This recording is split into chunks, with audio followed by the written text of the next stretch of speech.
인터뷰하기 전에 짧은 경전 하나 읽겠습니다. 상류단 이가에 보면은 길들이지 않고 보호하지 않은 경이라는 경전이 있습니다. 그거 짧은데 한번 읽어보겠습니다. 비구들이여 6가지 감각 접촉의 장소들을 길들이지 않고 보호하지 않고 제어하지 않고 단속하지 않으면 괴로움을 실어나른다. 무엇이 6인가? 비구들이여 눈은 감각 접촉의 장소이니 이를 길들이지 않고 보호하지 않고 제어하지 않고 단속하지 않으면 괴로움을 실어나른다.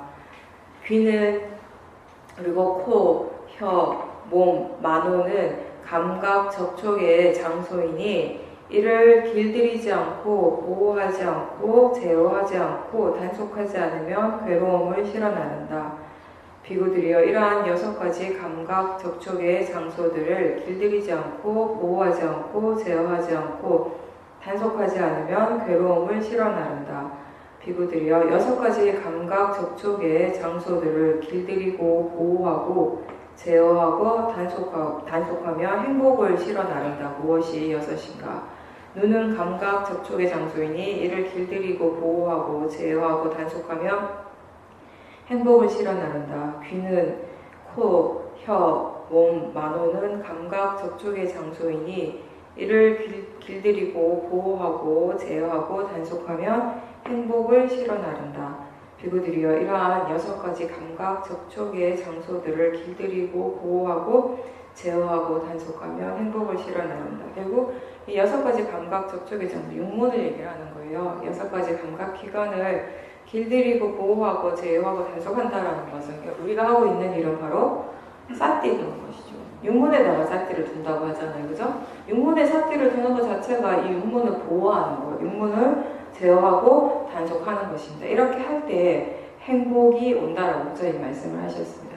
그러니까 삿띠라고 하는 것이 우리를 보호하는 수문장과 같은 역할을 한다고 그렇게 이제 논장에도 나오는데, 일단 우리가 삿띠를 했을 때, 육문에서 일어나는 것을 알아차림했을 때, 실제로 알아차림했을 때, 이 관념적인 내용에 덜 빠지게 되면서 그런 어떤 우리 마음이 지금까지 가지고 있는 그런 정보로서 그 대상에 대한 가치를 판단하고, 그렇게 가치 판단을 했을 때 탐심이 일어나고 진심이 일어나고 하는 그런 번뇌로부터 자연스럽게 좀 물러나게 되는 것이죠. 아주 간단하게 예를 들면 이런 것이에요. 우리가 누군가를 볼 때 저 사람이 누구다라고 이렇게만 100% 누구다라고 이런 관념적 의미로만 생각하고 그렇게만 알게 됐을 때 그 사람과 관련된 기억들이 거의 우리를 이렇게 제어를 하는 거죠. 거의 우리를 컨트롤하게 되는 것이죠. 그죠?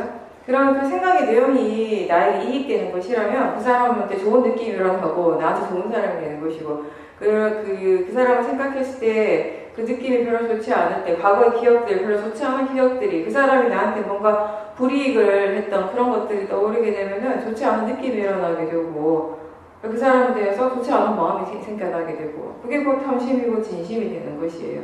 근데 똑같은 사람을 보지만 보는 순간에 그 상대를, 보여지는 그 상대를 누구다라고 아는 마음도 당연히 있지만, 그와 동시에 보이는 대상으로 살았을 때, 실제하는 대상을 알아차림했을 때, 그때 우리 마음에서 일어나는 것은 이제 훨씬 다른 반응들이 일어나게 된다라는 거. 그게 보이는 것뿐만 아니라 소리에 대해서도, 귀로 들리는 소리에 대해서도, 몸으로 느껴지는 감각에 대해서도, 생각의 내용에 대해서도, 맛과 냄새에 대해서 다 마찬가지예요. 그래서 제가 아까 본문에서 얘기한 것처럼 실제하는 성질로서는 하나의 성질이 우리 모두에게 공통적으로 일어나고 있지만, 육문을 통해서. 근데 그와 동시에 지금 우리는 다 서로 다른 세계를 체험하고 있다는 것이에요. 관념적 의미, 마음이 재해석하는 그런 관념적 의미가 또 다 제각각 다 다르기 때문에 그게 우리에게 일어나는 현실인 거죠. 세종께서는 이렇게 말씀하셨다. 선설신 스승께서는 이렇게 말씀하신 뒤 다시 개송으로 이와 같이 설하셨다. 비구들이여 6가지 감각 접촉의 장소들을 단속하지 못하면 괴로움을 만나게 된다. 그러나 이들의 단속을 잘 아는 자들은 믿음을 동반자 삼아 타락하지 않고 지내게 된다. 마음에 드는 형색들을 보거나 마음에 들지 않는 것들을 보게 되면 마음에 드는 것에 대한 애욕의 길은 없애야 하고 마음에 들지 않는 것에 대해서는 내 마음에 들지 않는다고 마음을 더럽혀서는 안 되리. 그게 곧 대상에 대해서 탐심과 진심이라는 걸 말씀하시는 거죠. 사랑스럽거나 사랑스럽지 않은 소리를 듣고 사랑스러운 소리에 혹해서는 안 되고 사랑스럽지 않은 것에 대해서는 증오를 없애야 하나니 내 마음에 들지 않는다고 마음을 더럽혀서는 안 되리. 향기롭고 마음을 끄는 냄새를 맡거나 불결하고 악취나는 냄새를 맡고 악취나는 것에 대해서는 저항을 없애야 하고 향기로운 것에 대해 욕망을 일으켜서는 안 되리. 향기로운 냄새나 악취, 쓰레기 더미 냄새, 뭐 화장실 냄새나 냄새로서 알아지는 성질은 다 같거든요. 그러니까 실제로 안다라고 하는 거 이렇게 대상으로 알아지는 성질을 얘기를 하는 것이에요. 근데 이 냄새를 통해서도 우리가 수행을 할 수 있어야 되고 또 수행을 해야 되죠. 그렇죠? 근데 의외로 우리가 보고 듣는 것에 대해서는 이게 굉장히 우리에게 뭔가 좀 더 자극적이기도 하지만 평상시 법문이나 이런 인터뷰를 통해서도 말을 이렇게 많이 듣기 때문에 생각을 할 수 있는 기회가 많은데 의외로 냄새에 대해서는 좀 이렇게 간과할 수가 있습니다. 근데 냄새 또한 수행의 대상이라는 것을 기억을 하셔야 합니다. 이게 수행의 대상이라는 것을 기억하지 못하면 우리가 너무 자연스럽게 행동을 하는 게 뭐냐면 좋은 냄새는 그냥 계속 그냥 느끼고 있어요. 그냥 막 그거를 너무 좋아하는 마음으로 그냥 계속 맡고 있죠. 그때 그 좋아하는 마음이 번뇌라는 게 전혀 모르죠. 싫어하는 냄새는 아주 간단해요. 코를 막으면 돼요. 빨리 지나가거나 숨을 안 쉬거나 거의 그런 식으로 이제 우리가 반응하는 것이 익숙한데 냄새에 대해서 일어나는 마음, 사실 수행이라고 하는 건 결국 뭐냐면 냄새를 보는 것이 아니라 더 중요한 거는 그 냄새에 대해서 반응하는 마음을 보는 거잖아요. 불교 수행은 어떻게 마음이 반응하고 있고 마음이 왜 이렇게 반응하고 있는지에 대해서 이해하는 것이 불교 수행에서의 주요 관심사가 되는 것이거든요. 왜냐하면 그런 것들이 결국 우리 마음에서 번뇌가 어떻게 왜 일어나는가를 밝혀주는, 이해하게 해주는 어떤 그런 메커니즘이기 때문에. 그리고 계속 읽겠습니다. 달콤하고 감미로운 맛을 즐기거나 때로는 맛없는 음식을 먹더라도 감미로운 맛에 탐착하지 말고 먹어야 하며 맛없는 음식들을 혐오해서는 안 되리. 이렇게 쉬운 것 같으면서 어렵죠. 맨날 우리 먹으면서도 더 맛있는 거 얘기하잖아요. 어디가 뭐가 더 맛있고. 약간 이런 게 있는 것 같아요. 아니, 맛있는 거 먹는 거 뭐 그렇게 잘못됐다고. 그죠? 아니, 그 정도도 안 되나. 근데 항상 얘기하지만 작은 번뇌를 우리가 놓치고 작은 번뇌를 그냥 내버려두고 간과했기 때문에 지금 이렇게 괴롭다라는 겁니다. 수행자의 허물은 크던 작든 그 번뇌를 내버려 두는 것에 있어요. 그 번뇌가 일어나는 그 자체가 아니라 그 번뇌를 내버려 둔다라는 거. 그게 수행자의 가장 큰 허물이 되는 거죠. 계속 읽겠습니다. 즐거운 감촉에 닿더라도 홀리지 않고 괴로운 것에 닿더라도 동요하지 않으면 즐겁고 괴로운 두 가지 감촉에 평온하여 어떤 것에도 끌리거나 거부하지 않으리. 그래서 육문에서 일어나는 대상들을 알아차림하고 보고 듣고 느끼고 생각하는 느낌 이런 것들을 알아차림하되 그와 동시에 또 그런 것들에 대해서 반응하는 마음도 함께 알아차림할 수 있다면 더 좋고 기본적으로 그런 것들 알아차림할 때 지금 어떤 마음가짐인지를 보일 수 있도록 항상 함께 노력해야 되는 것이 가장 기본적인 겁니다. 사량 분별하는 인식을 가진 이런저런 인간들은 인식하면서 죄송합니다. 제가 잘못 넘겼어요. 부처님 개송 부분을 처음부터 다시 읽겠습니다. 비구들이여 6가지 감각 접촉의 장소들을 단속하지 못하며 괴로움을 만나게 된다. 그러나 이들의 단속을 잘 아는 자들은 믿음을 동반자 삼아 타락하지 않고 지내게 된다. 마음에 드는 형색을 보거나 마음에 들지 않는 것들을 보게 되면 마음에 드는 것에 대한 애욕의 길은 없애야 하고 마음에 들지 않는 것에 대해서는 내 마음에 들지 않는다고 마음을 더럽혀서는 안 된다.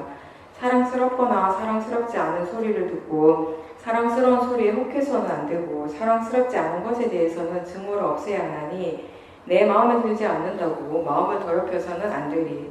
향기롭고 마음을 끄는 냄새를 맡거나 불결하고 악취나는 냄새를 맡고 악취나는 것에 대해서는 저항을 없애야 하고 향기로운 것에 대해 욕망을 일으켜서는 안 되리. 달콤하고 감미로운 맛을 즐기거나 때로는 맛없는 음식을 먹더라도 감미로운 맛에 탐착하지 말고 먹어야 하며 맛없는 음식을 혐오해서는 안 되리. 즐거운 감촉에 닿더라도 홀리지 않고 괴로운 것에 닿더라도 동요하지 않으며 즐겁고 괴로운 두 가지 감촉에 평안하여 어떤 것에도 끌리거나 거부하지 않으리. 사랑 분별을 하는 인식을 가진 이런저런 인간들은 인식하면서 사랑 분별하는 데 빠져 지내지만 세속에 의지한 모든 정신적 상태를 몰아내고 출리에 의지한 길을 걸어가야 하리. 이와 같이 마음이 6가지를 잘 닦으면 닿더라도 마음은 어디서건 동요하지 않으리니 수행자들이여 그대들은 탐욕과 성냄을 지배하여 태어남과 죽음의 피안에 이른 자가 될지어다. 여기까지입니다.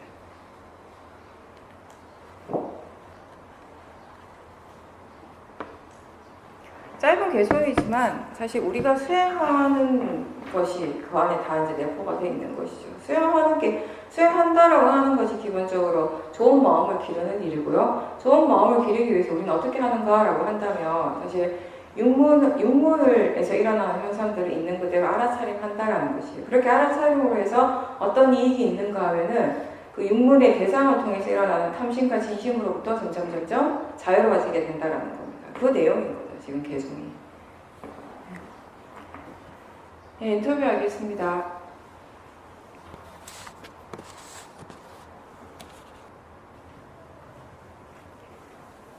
지금 보살님처럼 수행하시는 게 딱 이렇게 사띠와 지혜가 함께 있는 상태거든요.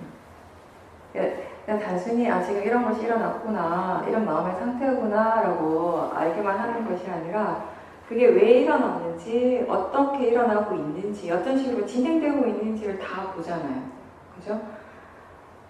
우리가 현재에 깨어있다라고 하는 것은 지금 일어나고 있는 것을 최대한 다 볼 수 있는 만큼 다 보는 것이거든요. 우리는 알아차리려고 많이 노력을 하지만 그럼에도 불구하고 우리가 알아차리는 부분들은 의외로 적을 수 있어요. 더 많은 것들을 놓치고 있을 때가 대부분인데 지혜가 있을 때는 좀 다르죠. 내가 수행을 할 때는 내가 뭔가 이렇게 수행을 하려고 노력하고 그런 식의 수행일 때는 사실 얘는 노력은 많이 하는데 여전히 많이 놓칩니다. 하나의 대상에 잡게 마음에 관심을 두는 순간 다른 대상들에 대한 알아차림이 약해지고 그런 식으로. 근데 이제 지금처럼 사띠와 지혜가 항상 함께 일어나게 되면 지혜가 이제 이렇게 지혜를 계속하고 있으면은 내가 수행하는 것이 아니라 지금처럼 수행하시는 것이 바로 우리가 얘기하는 거, 마음이 그냥 알아서 수행을 한다, 법이 알아서 수행을 한다라고 표현을 하는데 그때 그 순간 여러 가지 우리가 일상에서 법당에서 수행센터에 어떤 법당에서 수행을 할 때하고 일상에서 수행을 할 때 비교를 해보면 사실 일상에서의 수행이 뭔가 일어나는 것들이 되게 훨씬 더 많고 훨씬 뭔가 더 건강하고 내가 고려하고 생각해야 될 것들이 많고 또 번뇌가 일어날 수 있는 그런 조건들이 더 다양하게 일어나고 있는 중이기도 하죠. 그런 상황들 속에서 내가 그 모든 것들을 하나하나 케어하려고 하면 사실 거의 불가능하다고 볼 수 있어요. 내가 하려고 하면 그건 한계가 있죠, 항상. 근데 내가 아니라 마음이 이미 하고 있을 때, 지혜가 알아서 할 때는 가능해요, 그게. 마치 우리가 매 순간순간 깨어있으려고 노력하고 사티임이 굉장히 좋을 때, 지혜가 있을 때 지금 일어나는 것이 계속 새롭다라는 걸 알게 되잖아요, 그죠? 예전 같으면 그냥 하나의 마음인 줄 알았고 그냥 하나의 일인 줄 알았던 것들이 그냥 계속 새롭게 일어나고 있는 것들의 연속이어서 계속 새 마음들이 계속 일어나고 있습니다. 너무 짧은 시간에 계속 새 마음이 일어나고 있어요. 근데 그렇게 일으키는 거, 그렇게 일어나는 것이 만약에 내가 해야 되는 일이라면 우리 너무 바쁘겠죠. 아무것도 못할 거예요. 그렇지만 내 일이 아니기 때문에, 마음의 일이기 때문에, 마음의 성질이 원래 그렇기 때문에 아무리 마음이 계속 새롭게 빨리빨리 일어나도 나는 바쁘지 않아요. 우린 그냥 알기만 할 뿐이기 때문에 그렇게 일어나고 있으면. 마찬가지로 일상생활에서 여러 가지 다양한 복잡한 상황들 속에서 그때 그 상황이 사실은 비슷한 듯 하지만 또 조금씩 다르기도 하고 그 각기 다른 그 상황 속에서 그리고 그 다음 일이 어떻게 펼쳐질지 모르는 그런 조건들 속에서 내가 그걸 다 맞추려고 하면 불가능하겠지만 마음이 이미 다 알고 있기 때문에 그냥 뒤에서 물러나서 마음이 그렇게 일을 하고 있다는 것을 아는 정도의 쌀때만 있으면 돼요. 그렇게 하셨어요, 그리고 실제로. 그죠? 근데 그때는 질문을 하는 것도 이게 정말 필요할까? 이게 정말 필요가 있는가? 이익이 있는가? 이럴 필요가 있을까? 뭐 이런 질문이라든지 그것에 대해서 뭔가 생각을 하는 것도 과거에 내가 탐심을 일으켰을 때 또는 진심이 일어났을 때 어떠했는가에 대한 생각을 했을 때 그런 것들이 다 수행에 도움이 되는 유익한 생각인 거예요. 사변에 빠지지 않고 생각의 내용에 빠지지 않고 지혜가 그런 생각들을 하고 있기 때문에 그래서 지혜가 하는 생각들은 수행에 도움이 됩니다. 생각을 하면 할수록. 근데 번뇌로서 하는 생각은 하면 할수록 수행에 오히려 도움이 안 되는 거죠. 그렇게 다른 거죠. 그러니까 생각이 수행에 안 좋은 것이 아니라 생각이 수행에 도움이 안 되는 것이 아니라 지혜로서 바른 견해로서 하는 생각들은 더 도움이 돼요. 번뇌로서 하는 생각들이 수행에 불리한 것이지. 그런 것들 이렇게 기본적으로 이렇게 마음이 알아서 수행을 하고 나는 좀 더 물러나서 지켜보고 있고 물론 제가 표현을 나라고 하지만 그렇게 물러나서 지켜보는 것 또한 마음이겠죠.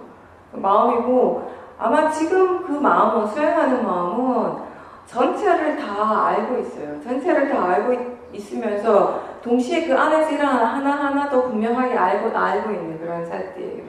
알고 있다는 것도 분명히 알고 있을 것이고 그런 사띠가 계속 이제 이어지는 거죠. 그런 사띠가 이어지게 되면은 지금 일어나고 있는 이 마음의 상태가 이게 탐심이니까 뭐 진심이니까 좋지 않은 마음이 일어났다 이런 정도의 마음이 반응이 아니라 어떤 마음이 일어나든지 간에 그 마음이 어떻게 해서 일어나게 됐고 그 마음이 그 다음에 일어나는 느낌이라는 생각 또 다른 마음에 대해서 어떻게 영향을 주고 이런 것들을 관심을 가지고 계속 지켜보게 되는 거죠. 그 진행 과정들을 떨어져서 이렇게 계속 보는 것이 그렇게 보는 것이 전혀 힘들지 않기 때문에 자연스럽게 그렇게 되어지기 때문에 그런 진행 과정들을 지켜본다라고 하는 것은 그만큼 지금 일어나고 있는 원인 결과에 대한 그 이해가 생겨날 수 있다는 것이거든요. 결국 그게 뭐냐면 자연적 이치에 대한 지혜가 생겨난다는 것이 그렇게 수행을 했을 때. 그래서 그렇게 수행을 하고 그런 수행을 통해서 자연적 이치에 대한 이해가 생겨나기 때문에 더더욱더 무엇이 일어나더라도 그게 그냥 마음인지를 더 많이 이해하게 되고 더 예전보다 훨씬 더 그 일어나는 대상에 대해서 사람에 대해서 또는 어떤 상황에 대해서 덜 집착하게 되고 덜 화를 내게 되는 그런 결과가 되는 거죠. 그렇게 수행을 할 수 있는 것 또한 자연적 이치죠. 우리가 이렇게 수행을 하고 싶어는 하죠. 그리고 이렇게 수행을 해야 된다고는 알긴 알잖아요. 알긴 아는데 잘 안 되는 거죠. 안 될 때가 더 많은 거죠. 그게 잘 안 될 때는 그냥 마음에 알아서 하고 내버려 두는 것이 아니라 그럴 때는 본인이 스스로 수행에 도움이 되는 노력들을 자꾸자꾸 해주셔야지 맞는 겁니다. 그죠? 마음이 이미 지가 알아서 사띠와 지혜가 항상 함께 있어서 지혜가 알아서 수행을 한다면 거기 내가 개입할 필요는 전혀 없지만 그렇지 않다면 지혜가 아직 부족하다면 지혜가 없다면은 때때로 우리가 수행을 더 바르게 하기 위해서 더 열심히 하기 위해서 어느 정도 내가 아는 것들에 대해서 자꾸 생각을 일으켜 주려고 노력하고 질문을 해주고 조사도 약간 의도적으로 해주고 이런 노력들이 이제 필요한 겁니다. 그래서 마음의 상태가 어떤가에 따라서 마음의 질이 어떤가에 따라서 수행을 어떻게 해야 하는가는 항상 달라지게 되어 있습니다. 그건 너무 당연한 거고요. 근데 그거를 아는 것 또한 지혜거든요. 그렇다라고 아는 것 또한 지혜예요. 그죠? 그러면 어떤 상황에서 어느 정도의 노력을 해주고 어떤 상황에서는 내가 노력을 전혀 해줄 필요가 없고 이런 것들도 지혜 힘이 정말 좋을 때는 그거 다 마음이 알아서 합니다. 근데 그렇지 않은 경우 지혜 힘이 정말 좋은 경우가 아닐 때는 적당히 좋을 때는 조금 좋을 때는 어느 정도 우리가 저희 체험을 통해서 여러 가지 수행의 어떤 그 경험을 통해서 얻어지는 그런 지혜를 사용을 많이 해줘야 되거든요. 그죠? 그래서 수행자들은 어느 정도 수행이 능숙해진 수행자들은 이제 대상에 더 이상 관심을 가지지 말고 수행하는 쪽에 관심을 가지라고 얘기하는 거예요. 그쪽을 봐야지 지금 자기 자신 수행을 어떻게 하는지 알 수가 있어요. 그리고 또 그렇게 볼 때 내가 지금 수행을 어떻게 하고 마음이 지금 어떻게 일을 하고 있는가잖아요. 자기 자신이 수행을 어떻게 하고 있는가를 보라는 거. 지금 마음이 어떻게 작용하고 있는가, 지금 마음이 어떻게 일을 하고 있는가를 보라는 것이에요. 마음이 그런 식으로 일을 했을 때 그게 수행에 어떤 결과가 일어나는지, 대상에 대해서 어떤 이해가 일어나고 마음에 대한 어떤 이해가 일어날 수 있는지 그런 것들에 대해서 스스로 조금씩 이해를 하셔야 돼요. 그랬을 때 그런 이해가 생겨났을 때 내 상황에 맞는 그런 적절한 노력들을 사용할 수 있는 그런 지혜도 생겨나는 것이기 때문에. 근데 이런 지혜는 우리가 대상에만 너무 집중하는 수행을 해서는 거의 생겨나지 않거든요. 일어나기가 힘들거든요. 위파사나 수행은 대상에만 집중하는 수행이 아니고 그리고 또 알아차림만이 전부인 수행이 아니라는 것을 기억하십시오. 대상보다는 알아차린 마음이 더 중요하고 그리고 이 알아차림이 전부가 아니라 알아차림과 지혜가 함께 있는 것이 바른 수행이라는 거예요.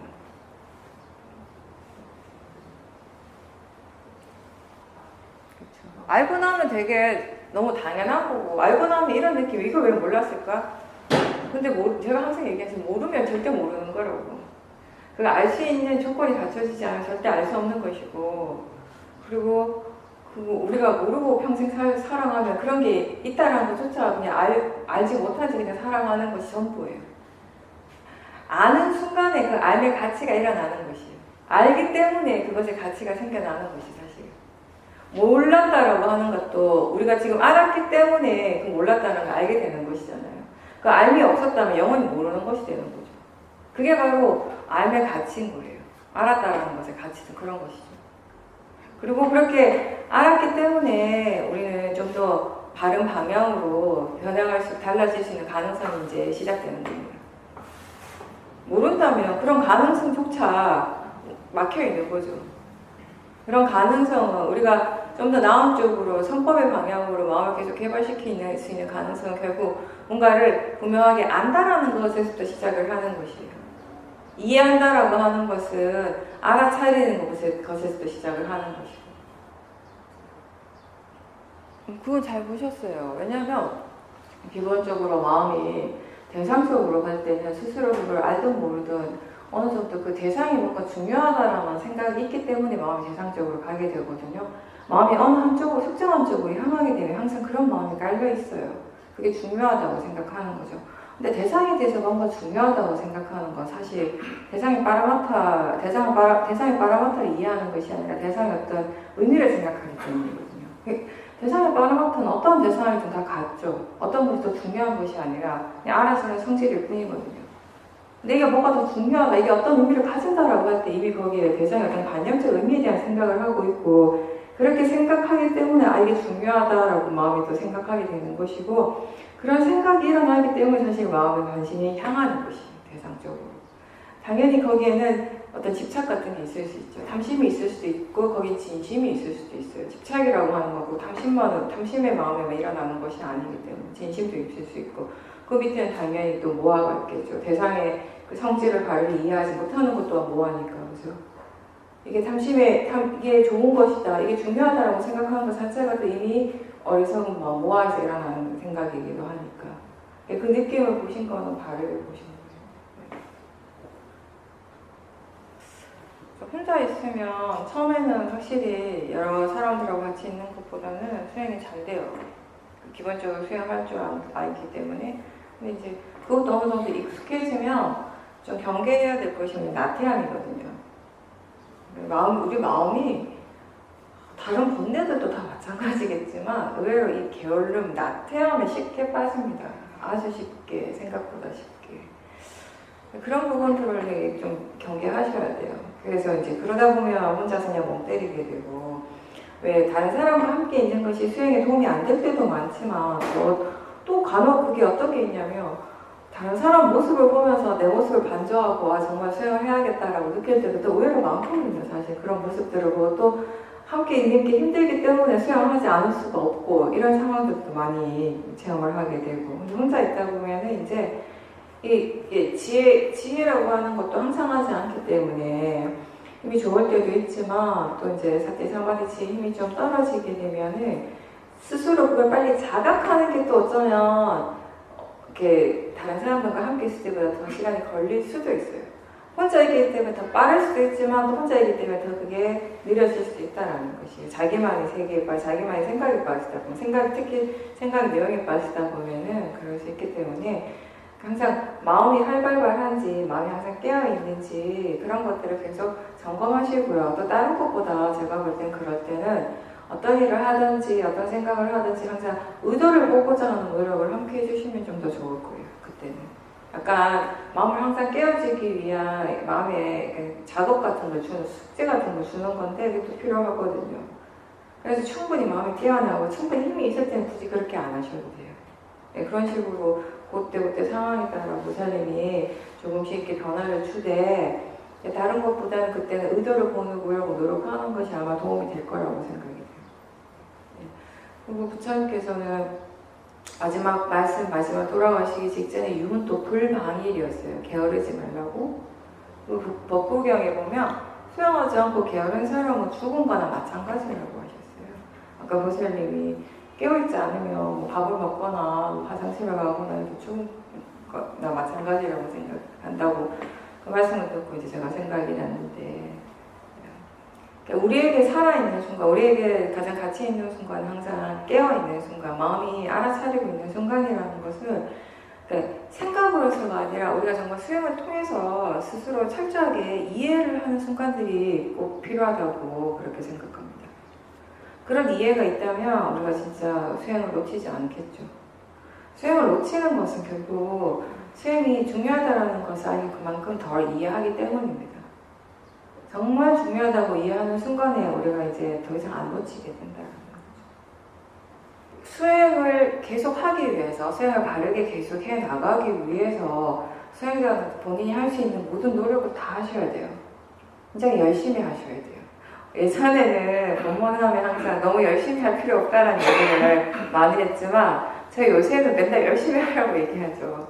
예전에는 열심히 하라고 해봤자 이상하게 하니까 그래서 열심히 본인은 엄청 열심히 하는데 내가 볼 때 너무 이상해서 차라리 안 하는 게 나을 것 같으니까 열심히 하지 마시라고 그냥 바르게 하시면 된다고 어떻게 하는 게 바르게 하는지 잘 모를 때 사람들은 엄청 열심히는 하는데 하면 할수록 몸과 마음이 오히려 더 힘들어지는 방향으로 가게 되는 경우가 많죠. 계속 힘들어지고 막 수행을 하는데도 내가 왜 이렇게 힘들지, 왜 이렇게 수행이 잘 안 되지 계속 이런 게 반복되다 보면 나중에 이제 수행하기 싫어지니까요. 그래서 뭐 너무 열심히 하지 말고 지금 알 수 있는 것을 알도록 하라고. 근데 알 수 있는 것을 알도록 하라는 것도요. 제가 몇 번 얘기했지만 그거 대충 수행하라는 말 절대 아니거든요. 왜냐하면 자기 자신한테 관심이 있는 사람은 뭐든지 항상 알 수 있어요. 알 수 있는 것이 항상 있어요. 항상 사티로 틀어는 말이거든요. 다만 이 말의 진짜 의미는 내가 뭔가를 딱 정해놓고 내가 호흡을 딱 봐야지, 호흡을 처음부터 끝까지 다 지켜봐야지, 걸을 때는 발의 느낌을 끝까지 지켜봐야지 이런 식의 사티를 할 필요는 없다라는 것이에요. 이런 식의 뭐 스스로 막 이렇게 다짐이나 막 스스로에게 막 그렇게 뭘 하지 않아도 꼭 이렇게 정해놓지 않아도 지금 무엇이 일어나고 있는가? 지금 마음에서 뭐가 일어나지? 지금 몸에서 어떤 것들이 일어나고 있는가? 지금 대상에 대해서 마음이 어떻게 반응하는가? 뭔가 마음이 지금 어떤가? 지금 뭘 알고 있는가? 라고 질문을 했을 때 이 중에 어떤 질문을 하든지 상관없어요. 어떤 질문을 하든지 그런 질문을 하는 순간에 뭐든지 알 수 있잖아요.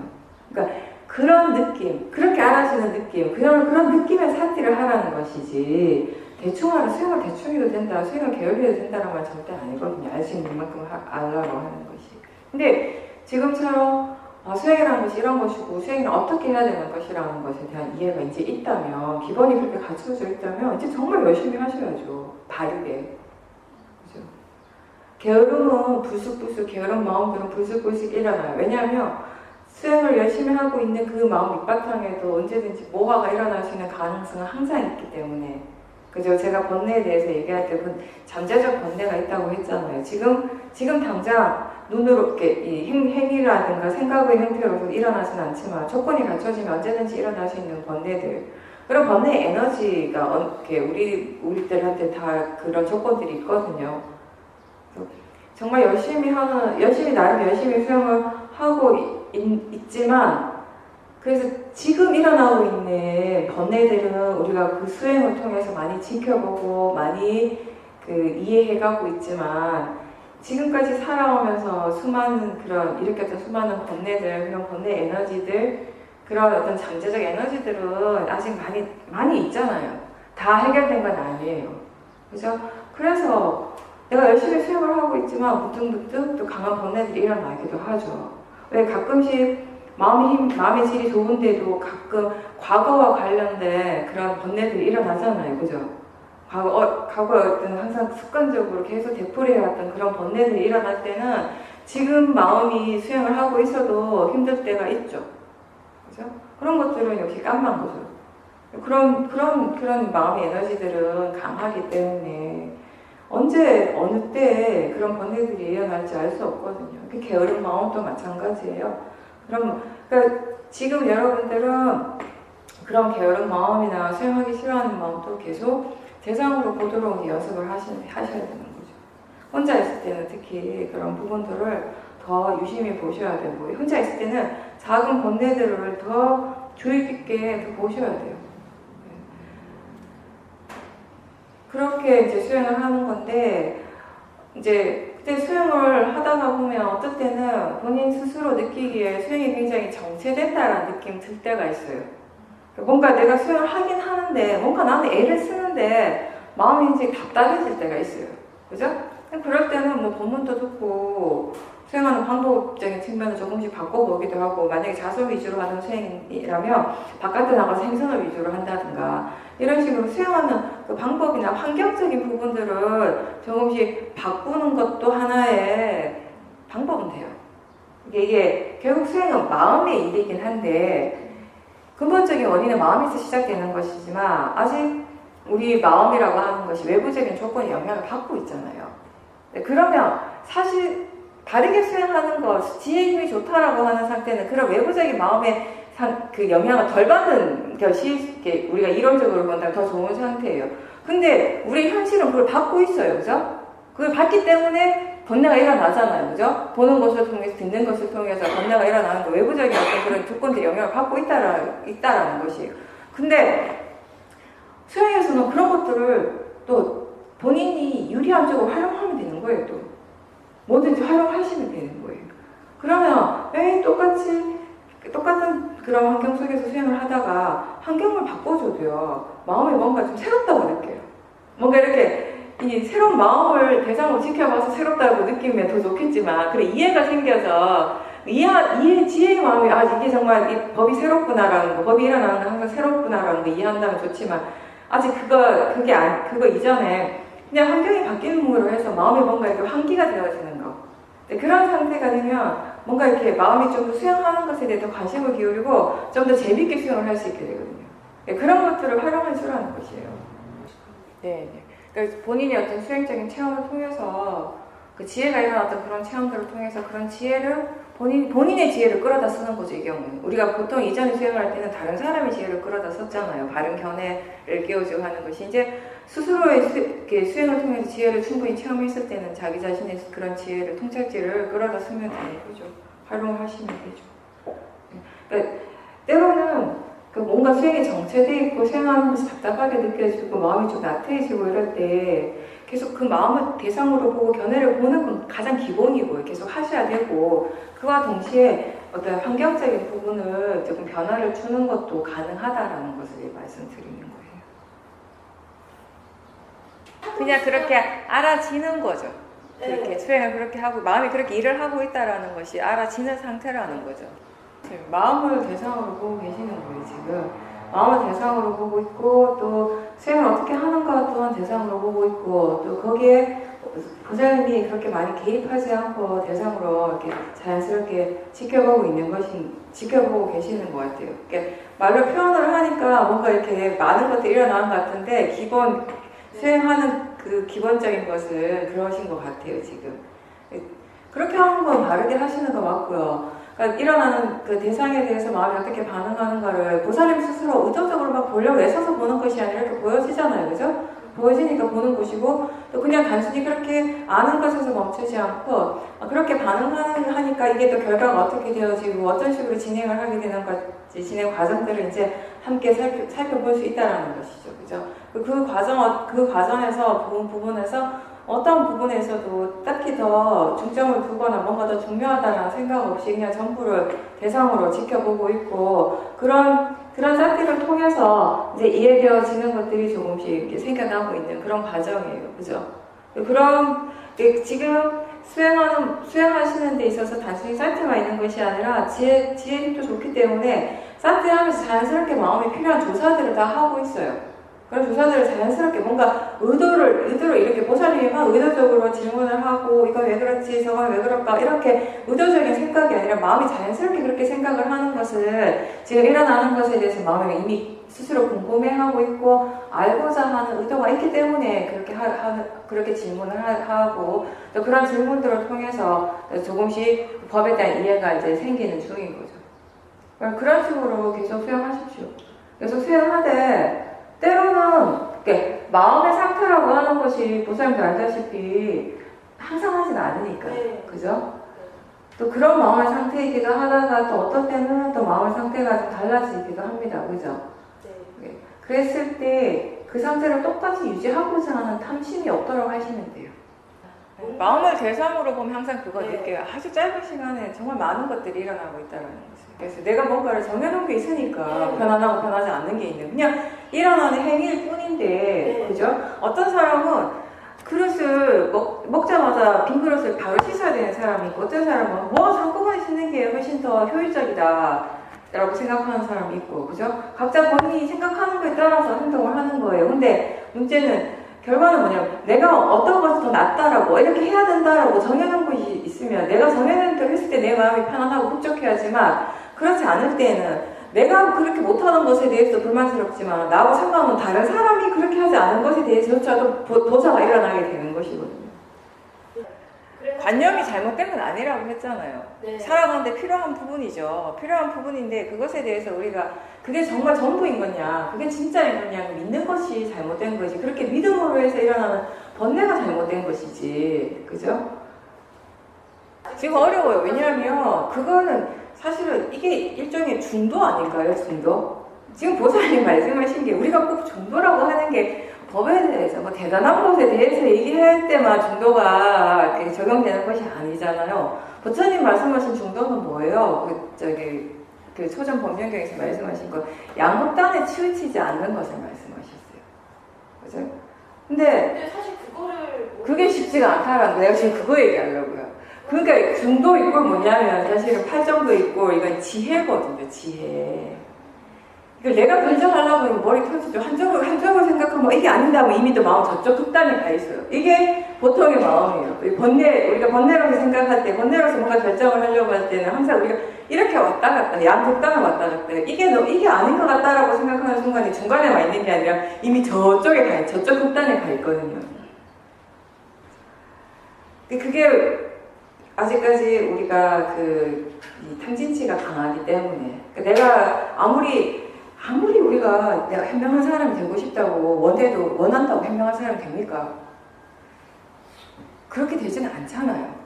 아무리 내가 지혜로운 사람이 되고자 원한다고 지혜로운 사람이 되는 건 아니잖아요. 우리가 수행하면서 뭔가 이렇게 지혜로워진다라고 하는 것이 생각만큼 그렇게 쉬운 일이 아니라는 걸 배웠잖아요. 또 어떻게 보면 또 그렇게 불가능한 일도 아니긴 하지만 근데 이렇게 지혜를 일으킨다라는 것이 왜 이렇게 어렵게 느껴지니까 왜 이렇게 결국 쉽지 않은가라고 하면은 그만큼 우리들한테는 번뇌가 익숙하기 때문이에요. 번뇌의 마음이 이미 강하기 때문이에요, 사실. 수행이 내가 생각하는 만큼 잘 안 되는 것도, 수행이 내가 기대하는 그런 결과가 빨리빨리 일어나지 않는 것 또한 그거예요. 우리 마음이 이미 번뇌가 그만큼 강하게 일어나고 있기 때문이거든요. 그러니까 지금 아무리 내가 거기에 적절한 선택을 하고 싶다고 해도 나한테도 그리고 아이한테도 서로에게 이익이 되는 적절한 선택을 하고 싶다 하더라도 지금 마음이 지혜보다 번뇌가 강하다면은 지혜의 선택을 하기가 어렵죠. 그죠? 그러니까 그럴 때는 보살님이 지금 이게 정말 내가 뭔가를 선택을 해야 하는데 어떻게 해야 될지 모르겠다라고 생각할 때가 있잖아요. 그죠? 그런 상황이 들 때는 선택하는 그 자체에 자꾸 너무 집중을 하지 마시고요. 다시 마음적으로 돌아오세요. 예, 그 마음을 충분히 본 다음 시간을 가지셔야 돼요. 그게 하루아침에 해결되는 문제가 아니기 때문에. 생각 자체를 너무 극단적으로 너무 부정적으로 하실 필요는 없습니다. 근데 내가 뭔가 정해놓은 것이 있는데 상대가 그걸 따라주지 않잖아요. 그러면 문제 중에 하나는 뭐냐면 화가 극단적으로 일어난다는 것이에요. 그럼 생각이 극단적으로 가요. 극단적인 부정적인 생각을 하게 돼요. 그 화는 또 상대를 향하게, 사람을 향하게 되거든요, 항상.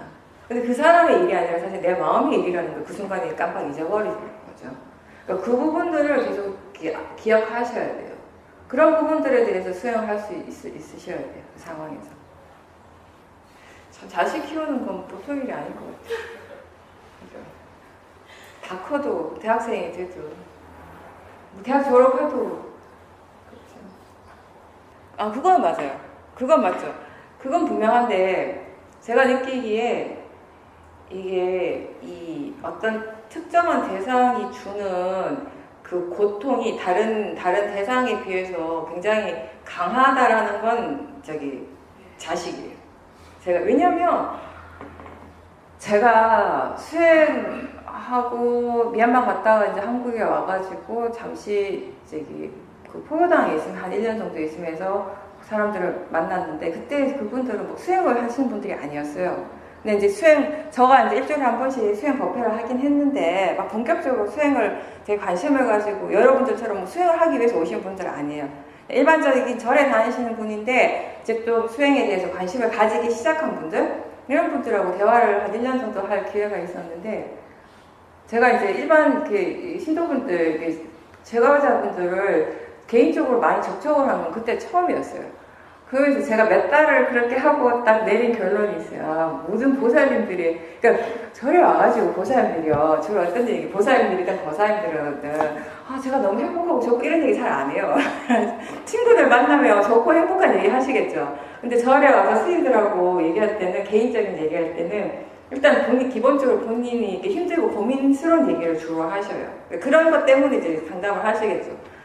제가 한 두세 달 그렇게 하고 다 내린 결론이 보살님들의 모든 고민의 1번 자식, 2번 고부관계 갈등, 그 거사님들의 고민의 갈등 1번 직장생활, 사회생활 내에서의 어떤 갈등, 인간관계에서 갈등. 그래서 그때 제가 간접적이지만 이렇게 느꼈어요. 자식으로 인해서 물론 그런 것도 자식으로 인해서 느껴지는 행복감도 많겠죠. 그죠? 근데 그런 행복감도 사실은 그런 행복감들이 어쩌면 그 자식에 대한 그런 강한 집착의 조건이겠죠. 우리가 그걸 대상으로 바르게 보지 못하면. 그런 집착이 사실은 어떤 대상을 향해서 내 마음이 유난히 괴로움이 많이 일어난다. 괴로움의 크기가 유난히 크다면 결국 그 밑에는 집착이 있는 것이거든요. 그 집착이 우리를 힘들게 하는 것이거든요, 사실. 아마 100%는 아니겠지만 일정 부분은 제가 보는 관점에서는 그래요. 자식은 우리가 수행을 하면서 우리가 제일 힘든 것 중에 잘 안 되는 거가 뭐냐면 이 마음을 나하고 이렇게 분리시키는 부분이 잘 안 돼요. 다시 얘기하면 항상 이 수행이 처음에 어렵게 느껴지는 이유가 수행이 제대로 안 되는 게, 알아차리는 잘 안 되는 게 마음을 자꾸 나하고 동일시하거든요. 나라고 믿거든요. 그런 믿음 때문에 사실 수행하는 것이 힘들어요, 처음에. 이제 지혜가 일어나면서 조금씩 그런 믿음이 약해지기 시작하는 거예요. 마음이라고 하는 걸 대상으로 볼 수 있는 힘이 생기고, 그러면서 이게 결국 자연적 이치라는 것을 이해하는 순간에 나라고 하는 믿음이 약해지게 되거든요. 그런 이해가 계속 자주 일어나면 일어날수록 나라고, 마음과 나를 동일시하는 그런 믿음이 계속해서 더 약해지게 되는 거예요. 그게 약해지면 약해질수록 수행은 점점 자연스러워져요. 쉬워지게 되는 거죠. 그냥 할 수 있게 되는 거예요. 근데 이제 그만큼 자식이라는 존재도 이 나하고 굉장히 동일시되는 것 같아요. 이게 어떤 객관적으로 바라보기가 힘든 그런 존재인 것 같아요. 어떻게 보면 제가 느끼기에는 부모님들은 자식을 내가 얘를 이렇게 데리고 왔다 이런 생각을 하는가? 그러니까 어떤 나의 책임 이런 거, 이 존재가 생겨난 것에 대한 어떤 나의 책임감. 근데 불교적 의미에서 본다면 결국에는 다 각자의 깐마대로 오는 것이거든요.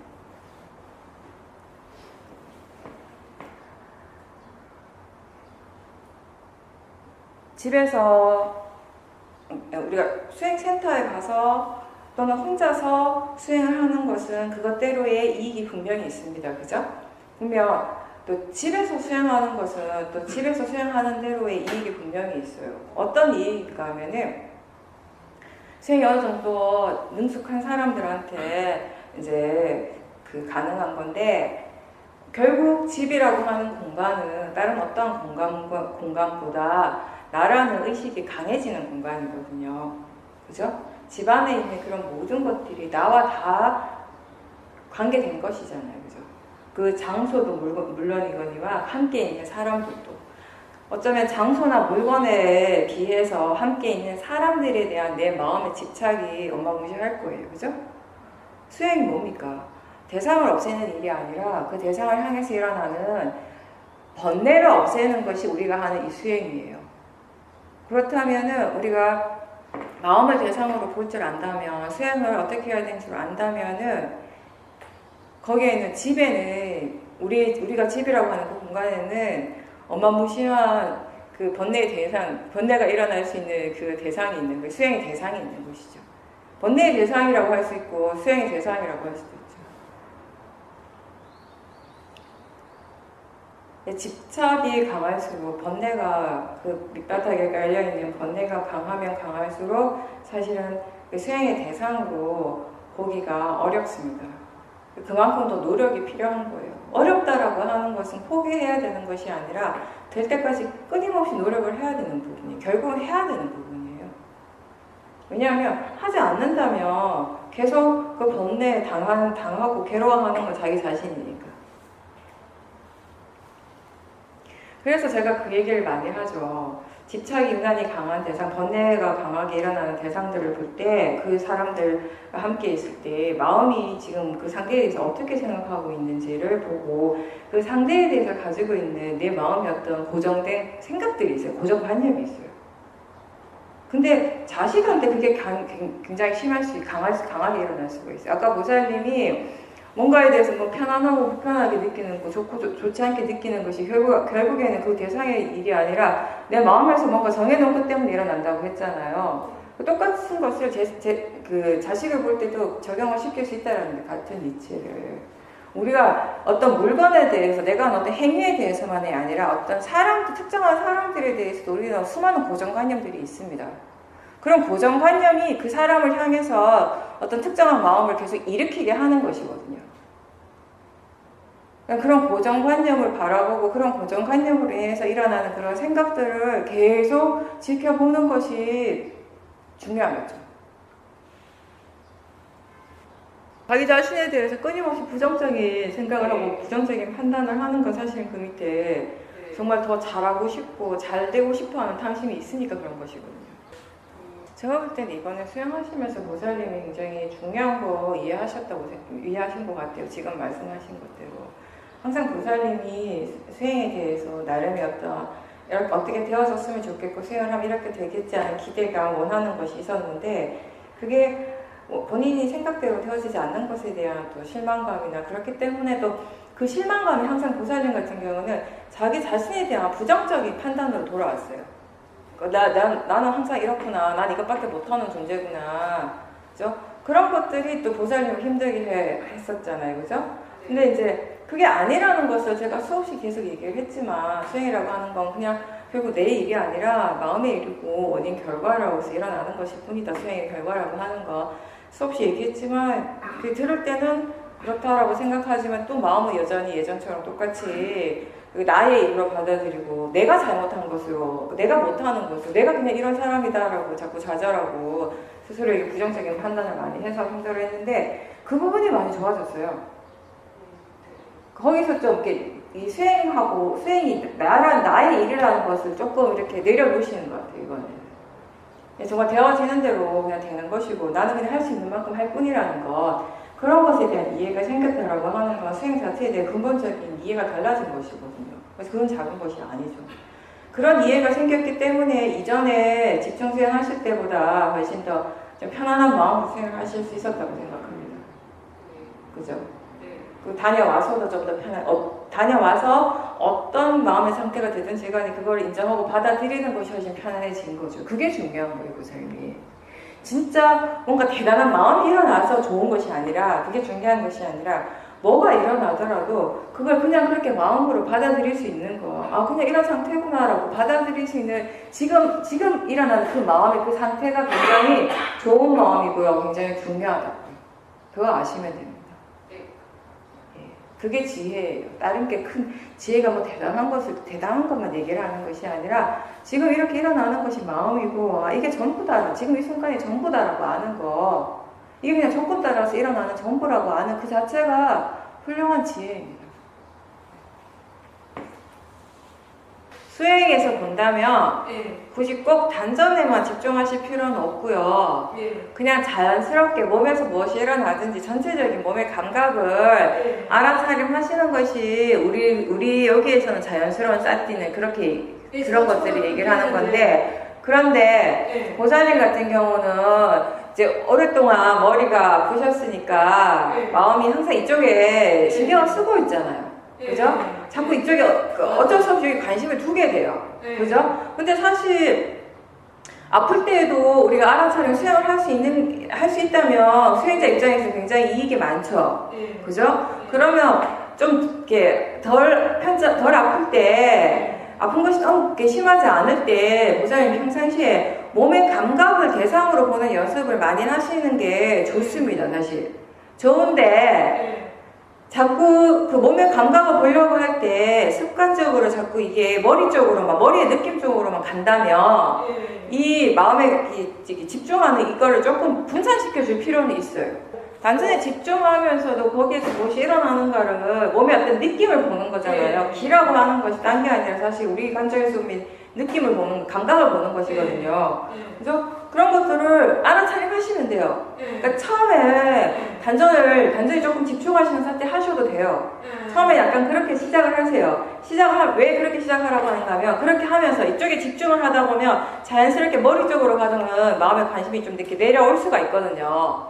그죠? 약간 좀 내리시는 거예요. 밑으로 좀 내려서 관심을. 그런 다음에 보살님은 단전에만 계속 1시간 내내 머물러 계시지 말고, 이게 좀 관심이 이게 사띠가 이게 머리 쪽에서 조금 이렇게 내려왔다 싶으면, 그런 다음에 이쪽 말고, 이 단전에서의 그 느낌 말고, 또 뭘 알 수 있는지, 또 어떤 감각들이 지금 알아지는지, 그런 거를 스스로에게 질문하면서 사띠의 범위를 조금 이렇게 넓혀보시는 게 사실 더 효율적인 것 같아요. 제가 볼 때는. 그리고 중요한 건 뭐냐면, 일단 보살님이 나중에 이렇게 통증이 심하게 올 때 그 통증을 가지고 수행을 할 수 있으려면은 그 통증을 대상으로 보는 마음의 견해가 바른 것이 가장 중요한 부분이에요. 아무리 그걸 지켜봐도 견해가 바르지 않으면 그 지켜보는 것 때문에 더 고통스러울 수 있거든요. 그렇죠. 견해가 바르지 않은 채 지켜보면 오히려 거기 너무 집중함으로 해서 더 고통스러워져 버려요. 내 머리가 너무 아프고 내 몸에서 이런 것들이 일어난다라고 생각하면서 지켜볼 때는 오히려 더 그게 고통스러울 수 있거든요. 고통을 더 강하게 느껴지게 될 수 있으니까 평상시에 지금 거기에 가서 수행을 하실 때든 집에서 혼자 수행을 하실 때든 몸의 감각을 대상으로 보는 연습을 많이 하시되, 항상 그게 그냥 대상이라는 거. 마음은 여전히 내 몸이라고 생각하겠죠, 그죠? 하지만 마음이 이렇게 생각하는구나, 이렇게 믿는구나라고 그 또한 대상으로 봐줄 수 있어야 하고, 이게 그냥 자연적 이치라는 것을 계속 기억하면서 떠올려주면서 수행을 하시는 거를 평상시 연습을 많이 하셔야 돼요. 네. 그렇게 해서 나중에 진짜 통증이 왔을 때 그거를 활용할 수 있도록 그렇게 하십시오. 네, 그러니까 1시간 내내 단전에만 머물러 있지 말고 머리에 관심을 두던 그거를 이렇게 밑으로 내리는 것까지는 괜찮아요. 그렇게 하고 그 다음에는 전체적으로 본다라는 느낌으로 하셔요. 참 마음은 진짜 생각하고 싶은 대로 생각을 해요. 그 순간에 그냥 호흡일 뿐인데, 호흡이 거친 호흡이든 부드러운 호흡이든 호흡일 뿐인데, 근데 이분이 돌아가신다라고 생각하니까, 임종 중이라고 생각하니까 부정적인 마음이 확 일어나는 거잖아요. 죽음에 대해서 기본적으로 우리 부정적인 그런 견해들이 작용을 한 거예요. 설사 그게 내 어머니라 할지라도 내 마음에 이미 가지고 있는 죽음에 대한 고정관념을 뛰어넘지는 못하는 거죠. 그냥 호흡일 뿐인데, 느낌일 뿐인데. 네, 그런 것들을 통해서 그런 체험을 했기 때문에 또 우리가 알게 되는 어떤 마음의 고정관념이라든지 그런 내 마음의 어떤 이렇게 잘못된 생각들, 바르지 않은 이해도 또 드러나게 되는 것이잖아요. 그죠? 그냥 우리가 불교 수행의 대상, 사마타 수행의 여러 가지 대상 중에 하나가 죽음이에요. 죽음에 대한 명상 이런 것도 있고 또 아무래도 우리가 죽음에 대한 얘기를 가끔씩 하게 될 때, 그럴 때 죽음이라고 하는 것은 그냥 자연적 이치, 그냥 우리의 어떤 그 연기적인 그런 과정의 일부라는 것을 항상 얘기를 하고 그냥 머리로서는 그걸 분명하게 납득하고 받아들이는데 그 마음에 있는 이해는 아직 달라지지 않은 것이에요. 그죠? 여전히 그게 좋지 않은 것이고 부정적이고 피하고 싶은 것이고 그런 것들이 여전히 남아있기 때문에 그렇게 은연중에 그런 마음의 반응들이 즉각적으로 생겨나는 것이거든요. 근데 그런 마음의 반응들을 보면서 우리 마음이 잠재되어 있는 그 모학, 어떤 것들이 있는지를 또 알게 되는 거죠, 사실. 사실 저는 그렇게 생각해요. 뭐 죽음에 대해서 우리가 아무리 얘기를 많이 해도 막상 내가 죽는 그 순간이 되지 않은 이상 내가 얼마만큼 그것을 이해했는지는 잘 100% 다 알 수 없는 거니까. 사실 그죠? 아픈 것에 대해서 수행을 어떻게 하는지에 대해서 연습을 많이 하고 충분히 이해했다라고 생각하지만 막상 정말 많이 아플 때, 정말 통증이 심할 때 마음이 어떻게 반응할지는 사실 그때 돼봐야 하는 것이에요. 마음이 어떻게 반응하고 그 반응하는 마음에 대해서 마음이 어떻게 수행하고 견해가 어떤 것인지는 그때 돼봐야 합니다. 마음이라고 하는 것은 마음뿐만 아니라 실제하는 법이라고 하는 것은요. 결국 그것이 일어나는 순간에 알 수 있는 것이죠. 우리가 예상하고 추측할 수 있는 것이 아니잖아요. 그러니까 아무리 수행센터에 가기 전에 아무리 내가 이럴 것이다 이렇게 될 거라고 예상하고 추측하는데 아무 의미 없는 것이에요. 마음이라고 하는 거, 법이라고 하는 것은 그것이 일어나는 순간에 분명하게 알 수 있는 거예요. 그게 전부니까. 본인이 아무리 절에 열심히 다니시고 평생 기도하시고 하더라도 또 이제 깜마의 힘이 있기 때문에 그죠? 또 막상 임종하는 순간에도 그렇게 연불하는 것이 하기 싫을 수도 있겠죠.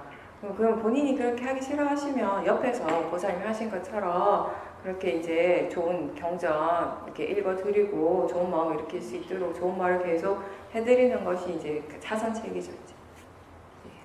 그렇게라도 해드리는 게 안 하는 것보다는 훨씬 그래도 낫겠죠. 그래서 제일 중요한 건 본인 스스로 마음의 힘이에요. 자기 자신의 마음의 힘. 그건 비교할 수가 없죠. 사실. 옆에서 아무리 좋은 마음을 일으키도록 노력해주고 한다 하더라도 가장 중요한 건 자기 스스로 그런 마음을 일으킬 수 있는 힘을 키우는 것이지. 그거하고 비교할 수 있는 것은 아무것도 없습니다, 사실. 아플 때든, 뭔가 이렇게 스스로에게 어떤 괴로운 일이 생길 때든, 우리가 임종에 다다를 때든.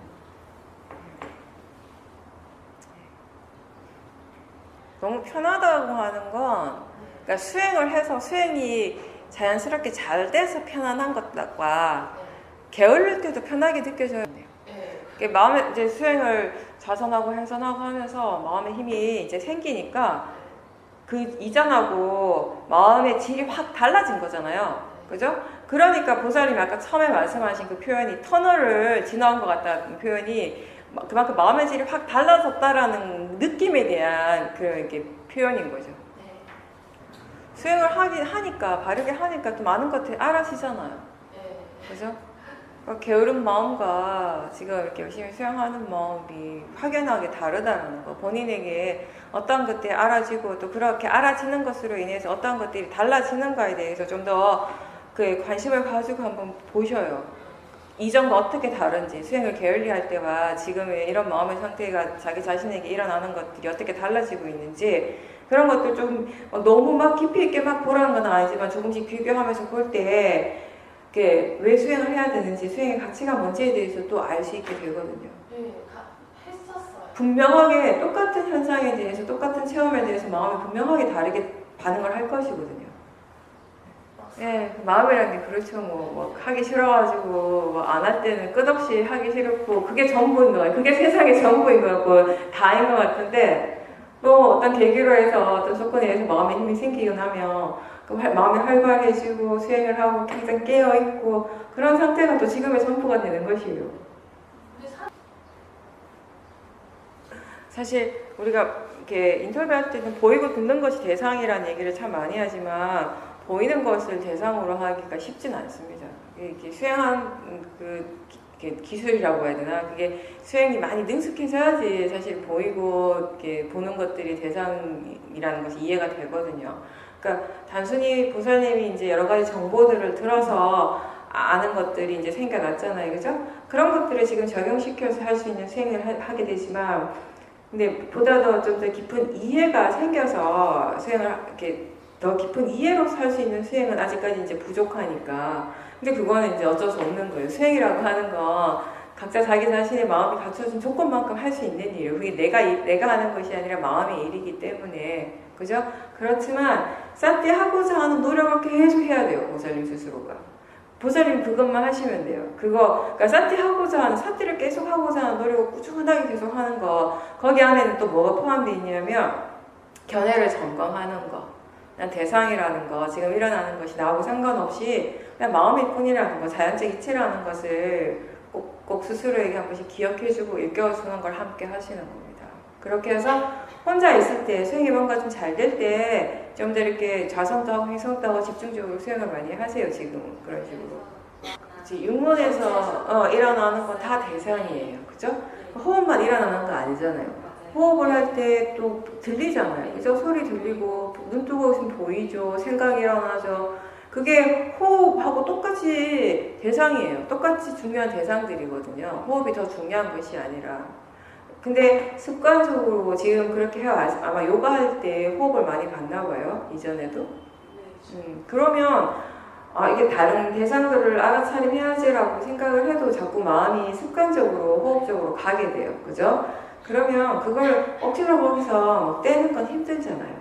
억지로 막 떼서 다른 데 알아차림하려고 애를 쓰기보다는 호흡을 알아차림하는 마음, 알아차림하다가 내버려 두고요. 그냥 거기서 이거 호흡 말고 너 뭘 알 수 있는가에 지금 내가 저번에 그런 얘기 아마 했던 것 같은데, 그렇게 해서 마음에 자연스럽게 다른 대상들도 알 수 있도록 그렇게 하시면 돼요.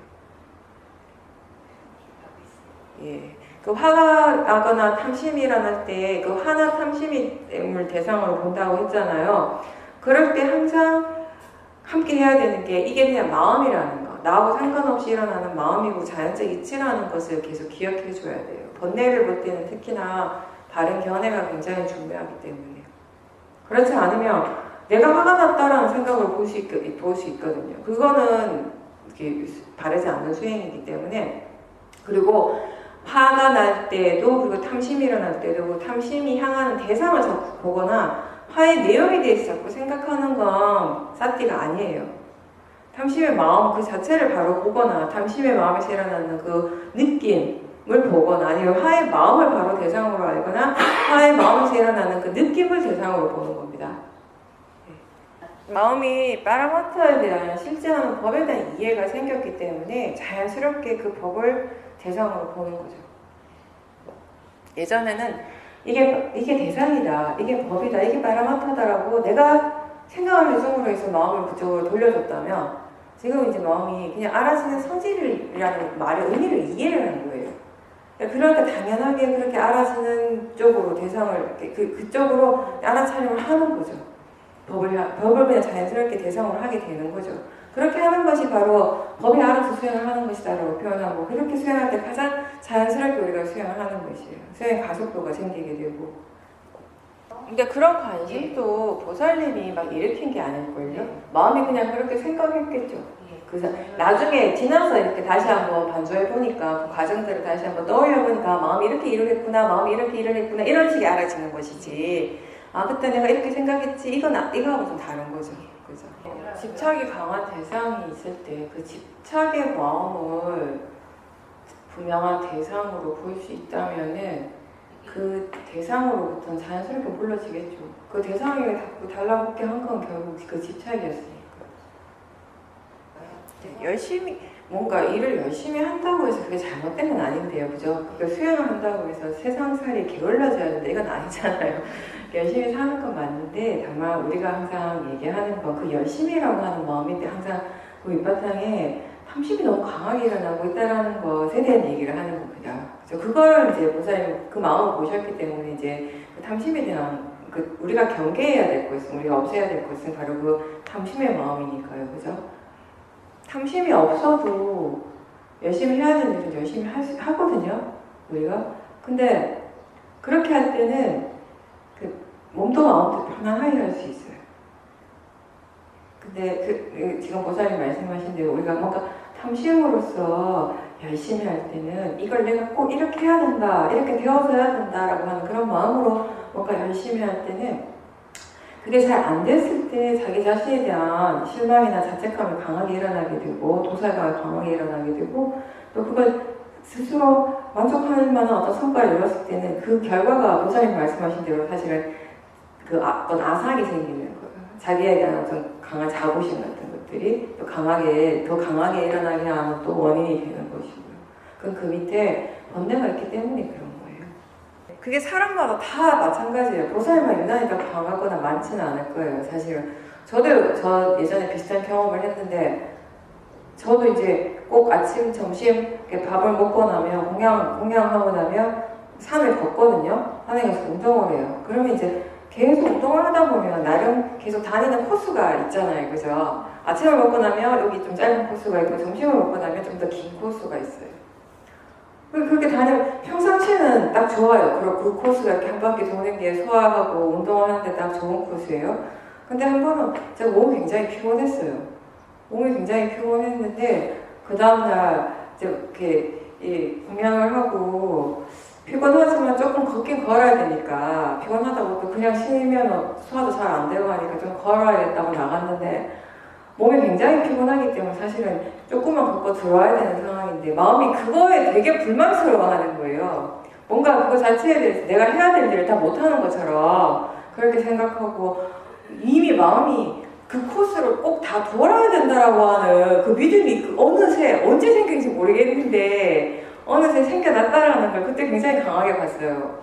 아 그거 별거 아니잖아요. 누가 그렇게 하라고 시킨 것도 아니고 내가 하다 보니까 그렇게 된 거예요. 걷다 보니까 아이들이 운동하기 좋은데 그냥 그렇게 돼서 여러 번 반복해서 걸었을 뿐인데 뭔가 어떤 한 가지 일을 계속 반복할 때 우리 마음은 우리 이 잠재된 그 어리석은 마음은 항상 그걸 통해서 또 어떤 게 일어나는가 하면 이걸 꼭 그렇게 해야 된다라고 믿는 마음이 또 생겨나 버리는 것이에요.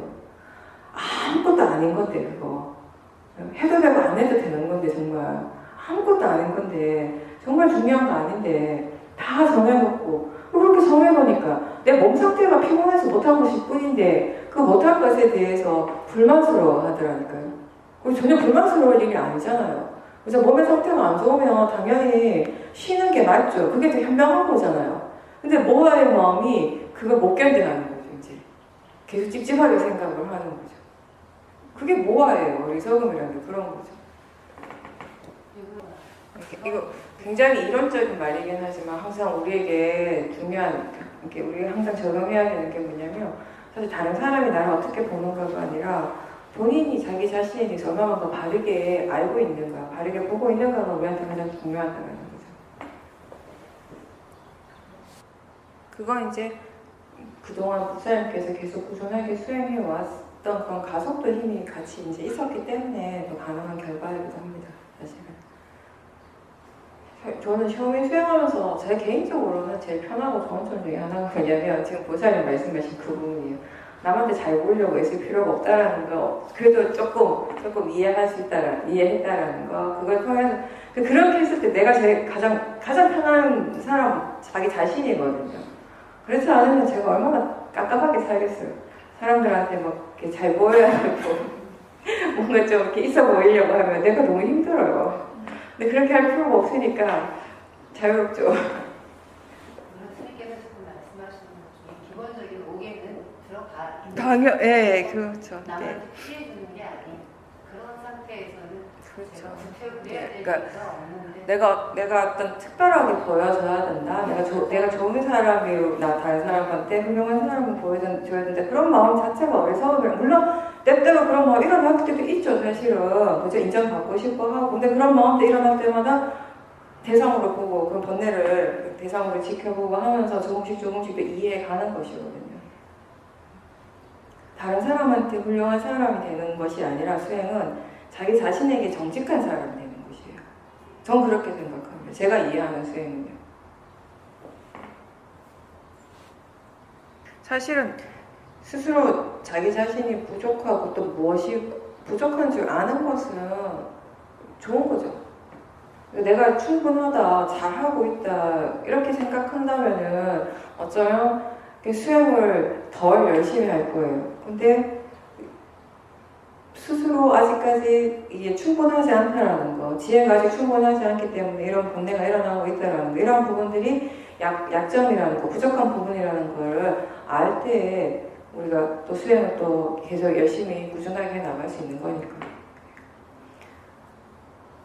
마음에 대한 이치를 좀 이해하고 나면은요, 사실은 뭔가 이렇게 번뇌가 지금 일어나고 있다라는 것이 그게 부정적이고 불편한 것이 아니라 내가 아직까지 부족하다라는 것을 이렇게 있는 그대로 보여주는 것으로서 받아들이게 되거든요. 그죠? 부족하니까 계속 더 수행을 할 수밖에 없는 것이 해야 되는 것이 되는 거죠. 우리가 그 얘기 참 자주 하는데 우리에게서 일어나는 것은 뭔가 긍정적이고 좋은 일들이 일어날 때도 있지만 뭔가 부정적이고 힘든 일이 일어날 때도 있어요. 그죠? 근데 뭔가 힘든 일이 일어날 때, 괴로운 일이 일어날 때 사람들이 이렇게 보통 일반적으로 위파사나 수행을 하시는 분들이 수행을 할 때 너무 대상 중심의 수행을 많이 하거든요. 그러니까 수행은 마음과 그 대상이 항상 함께 일어나는데 항상 수행을 너무 대상에 이뤄서 생각하고 대상 중심의 수행을 하다 보니까 그 부작용 중에 하나가 뭐냐면 좋은 것들이 일어날 때 조금 덜한데 굉장히 부정적이고 힘든 상황들이 일어났을 때 그 대상에 대해서 너무 집중을 하다 보면 수행하는 마음의 질까지 떨어져 버려요. 그 대상이 수행하는 쪽에 영향을 미치게 되는 것이죠. 근데 중요한 건 뭐냐면 그렇게 대상이 일어나고 있고 그와 동시에 그 대상을 대상으로서 알아차림하는 그 사띠, 이 선법의 마음이 항상 함께 일어나고 있다는 것이거든요. 그러면 우리가 하는 이 수행에서는 대상적보다는 이 대상을 알아차리는 마음을 더 보라고 얘기를 해요. 이 마음에 더 관심을 두라고 얘기를 합니다. 대상과 마음이 항상 함께 일어나지만 결국 알아차림이라고 하는 이 일은 마음의 일이죠. 알아차리는 건 대상의 일이 아니라 마음의 일인 것이죠. 그죠? 근데 이 마음에 더 관심을 가질 때 지금 대상은 뭐 괴로운 느낌일 수 있고 번뇌의 마음일 수 있고 뭐든지 일어날 수 있는데 그걸 알아차리는 그 마음은 항상 선법이라는 것이에요. 이 선법의 마음이 지금 일어나고 있다는 걸 분명하게 아는 순간 마음이 더 힘이 생기게 되는 것이에요. 근데 너무 이 대상에만 집중하여 수행을 하게 되면은 이 대상의 의미에 자연스럽게 이렇게 몰입을 하게 되거든요. 어느 순간에. 우리에게 대상이라고 하는 건 대상 그 자체에 빨아맞다. 그것의 성질로서도 알아지는 것이지만 그와 동시에 그 대상이 이미 가지고 있는 관념적 의미를 우리가 100% 무시할 수는 없는 것이거든요. 그러니까 그럴 때 이 대상 쪽에 너무 관심을 두다가 여기 너무 집중하다 보면 어느새 이 대상의 관념적 의미가 우리에게 계속 이렇게 다가오게 되고 이쪽에 영향을 받다가 보면은 수행하는 마음의 질이 떨어질 때가 많다라는 것이에요. 이 두 개가 함께 일어나고 있을 때 대상은 이렇게 일어나고 있지만 부정적인 대상들이 좋지 않은 마음도 일어나지만 번뇌가 일어나지만 그 알아차린 마음이 지금 있다라는 거, 알아차리고 있다라는 것을 알도록 하라는 거죠. 이 알아차림은 항상 선법의 마음이에요. 그리고 거사님이 말씀하신 대로 이 대상과 이 마음이 전혀 다르다라는 거, 분리되어졌다라는 거, 이 두 가지 성질이 전혀 다르다라는 걸 이해하기 때문에 그런 지혜가 있기 때문에 가능한 것이고요. 그런 지혜가 분명하게 있기 때문에 비록 번뇌가 일어나더라도 마음이 기쁜 거죠. 행복한 거죠. 이런 사띠와 지혜라고 하는 선법의 마음이 지금 분명하게 일어나고 있음을 알기 때문에 마음이 이렇게 행복하다는 거죠. 항상 대상이 어떤 것이든 간에 상관없이 그 대상을 알아차리고 있다는 점에 항상 중점을 둬보십시오. 그 이 사띠하는 이 마음이 선법의 마음이고 우리가 계속 수행을 통해서 개발시켜 나가는 마음은 바로 이 선법의 마음, 이 사띠라는 겁니다. 대상은 무엇이든지 상관없이 이 선법의 마음, 이 사띠의 마음은 항상 일으킬 수 있어요. 항상 개발할 수 있어요. 우리가 거기 관심만 두고 있다면, 견해만 바르다면. 그게 수행자가 할 일인 거죠. 바른 견해로서 항상 사띠 두려고 하는 노력. 대상은 뭐든지 일어날 수 있어요. 어떤 대상이든지. 좋은 마음이 일어날 수도 있고 좋지 않은 마음이 일어날 수도 있고 좋은 느낌이 일어날 수도 있고 힘들고 괴로운 느낌이 일어날 수도 있고 통증이 있을 수도 있어요. 뭐라도 상관없습니다. 왜냐하면 그거를 알아차리는 마음은 알아차림 그 자체이기 때문에 그 알아차림이라고 하는 하나의 성질이기 때문에 그 마음에 대해서 우리가 더 관심을 기울이고 그 마음을 더 알아차림할 수 있도록 더 노력을 하십시오. 기본적으로 일상에서 사띠 힘이 약해서 그런 번뇌들을 바로바로 알아차리 못했습니다. 그리고 또 하나는 본인이 말씀하신 대로 그런 것들이 번뇌라는 것조차 알지 못하는 모아가 있었던 거죠. 그냥 원래 거의 무슨 조건 반사라고 할까요? 그죠? 우리 어떤 행위를 계속 반복해서 일으키면 나중에는 그게 습관이 되잖아요. 그러면 정말 왜 우리가 아무 생각 없이 그냥 몸이 하는 것 같이 느껴지죠. 그죠? 내가 하는 게 아니라 내가 해야지라고 생각도 안 하는 것 같으면 몸이 하고 있어요. 그죠?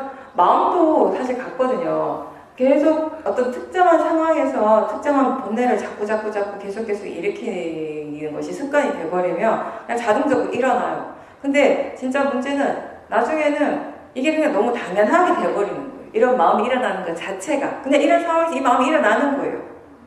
이게 번뇌라는 인식도 거의 없고 이게 잘못됐다라는 바르지 않다라는 인식이 거의 없는 거죠.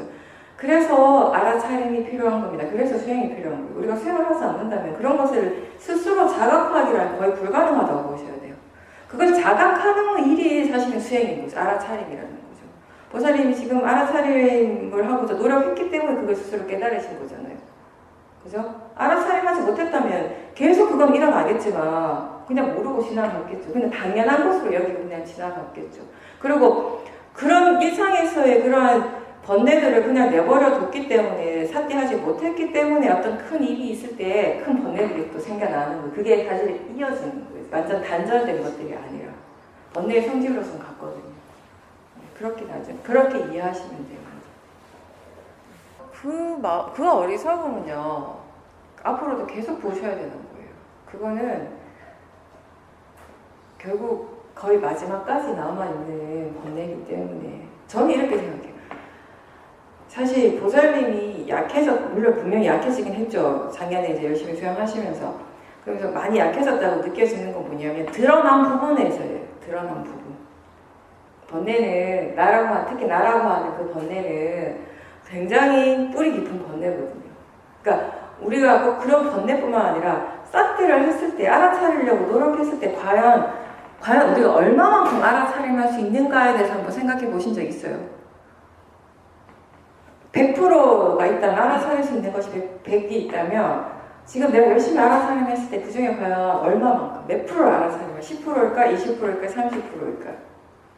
한번 생각해 보신 적 있는지 모르겠는데 의외로 우리가 생각하는 것보다 내가 느끼는 것보다 더 작은 부분일 수 있어요. 포션이. 번뇌에 대해서도 마찬가지예요. 번뇌를 우리가 물론 수행하기 이전보다 또 지혜가 일어나기 이전보다 꽤 많이 알아차림하고 있지만 사실 그게 드러나는 번뇌는 그렇지만, 그죠? 그런 부분들은 줄여가고 있지만 여전히 아직 보지 못하는 번뇌는 어느 만큼인지 알지 못합니다. 왜냐? 보지 못하기 때문에.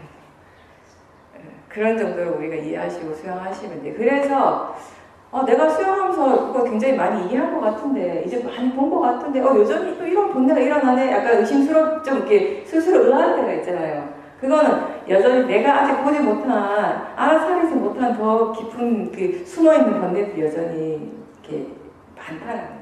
그 잠재적인 그런 가능성들이 여전하다는 거죠. 그런 부분들이 있어요.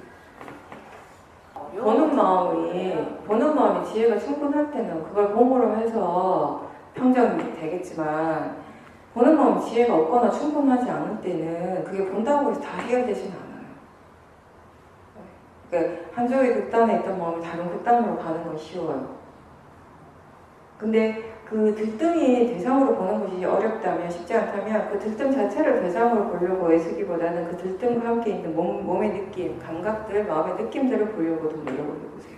그때 항상 어떤 마음의 상태가 일어나는 건 알겠는데 그걸 바로 대상으로 보여지지 않을 때가 있죠. 그럴 때는 그 마음을 계속 보려고 애쓰기보다는 지금 느낌이 어떤가, 몸에서 어떤 것들이 일어나고 마음에서 어떤 느낌들이 일어나고 있지, 아니면 이런 마음에서 어떤 생각들이 일어나고 있는가, 이런 것들을 한번 함께 보는 것이 좋아요.